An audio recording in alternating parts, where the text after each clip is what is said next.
Snow drifted down in slow, shimmering flakes like the sky was quietly crying, and in the middle of the glowing park, surrounded by Christmas lights and distant laughter, a man in a perfectly tailored suit sat on a weathered bench looking like the loneliest soul in the world. His name was Adrian Cole, a young CEO known for his sharp mind and cold efficiency, yet tonight nothing about him felt powerful. His shoulders were tense, his eyes red, his breath unsteady. The world saw him as unstoppable, but on this silent Christmas Eve, he looked breakable, forgotten, painfully human. While the rest of the city sparkled with hope, Adrian felt like his world had dimmed beyond repair, and he wondered if anyone would even notice if he disappeared into the snow. If you believe in kindness, second chances, and the power of good people, please like, comment, share, and subscribe to Kindness Corner. And before we go deeper, tell us in the comments, where are you watching from?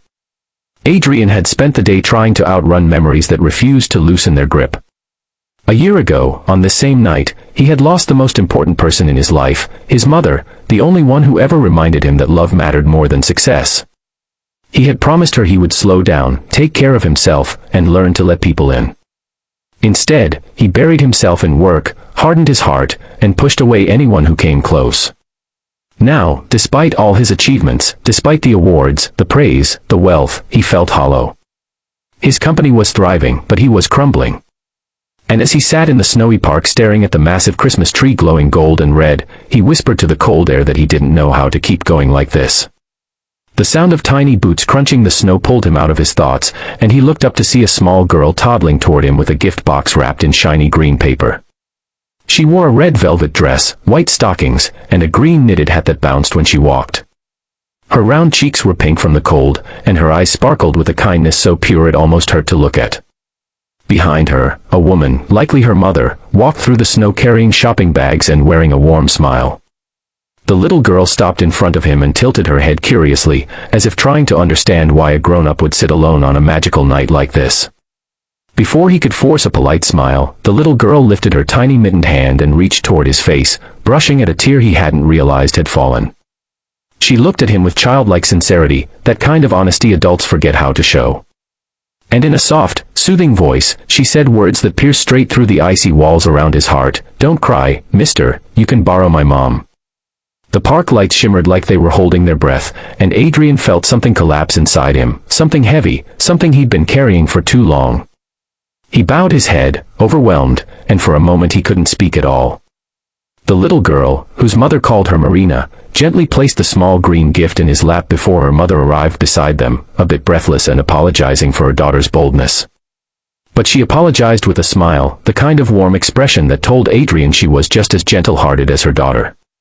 Her name was Sophia Vale, and she introduced herself with a respectful nod while Marina proudly announced that the gift was not for her, but for him, because nobody should be alone at Christmas. Adrian tried to decline, but Marina insisted with the absolute authority only a 3-year-old could possess.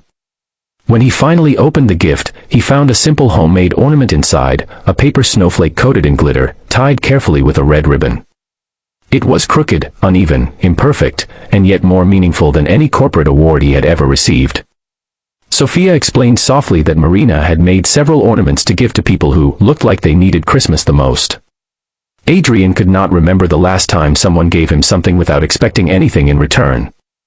Sitting there, staring at the tiny lopsided snowflake, he felt an unexpected sting in his chest, not grief this time, but something almost like hope. Sophia noticed his trembling hands and sat beside him, explaining that she and Marina came to the park every Christmas Eve to admire the tree and give out a few small gifts. She said she learned the tradition from her late husband, who believed that Christmas was not about receiving, but about reaching those forgotten by the world. As they talked, Adrian found himself sharing things he had never spoken aloud. He told them about his mother, her warmth, the promises he broke, the loneliness that had swallowed him after losing her. Sophia listened with softness in her eyes, not pity, just understanding, the kind that made him feel human again.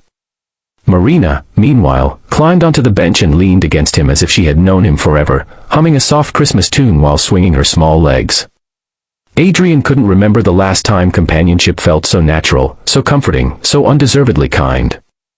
The cold night didn't feel so harsh anymore. The lights seemed brighter. The weight on his chest began to lift. Sophia told him that healing wasn't about forgetting, it was about letting new light in.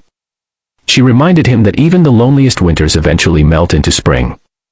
Adrian realized he had spent a year trying to escape his pain instead of allowing himself to be touched by kindness, by life, by moments as simple and profound as this one.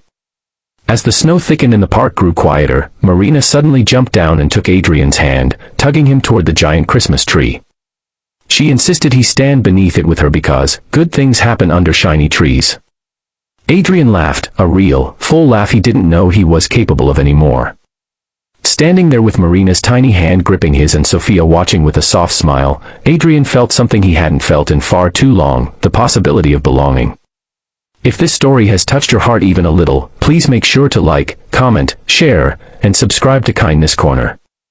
Your support helps us spread more stories that remind people the world still has goodness left in it.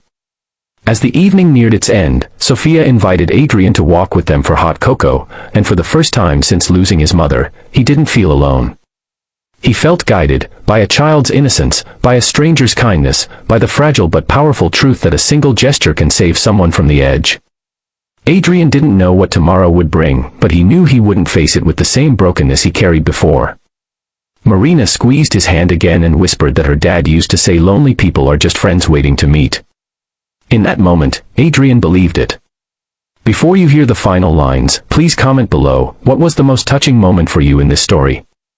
Walking out of the park with Marina swinging between their hands and the warmth of Sophia's presence beside him, Adrian realized that sometimes the smallest voices speak the loudest truths. And on that Christmas Eve, in a world that often forgets to look up from its own rush, a little girl showed a grieving man that even in the darkest season, kindness can be the light that leads you home.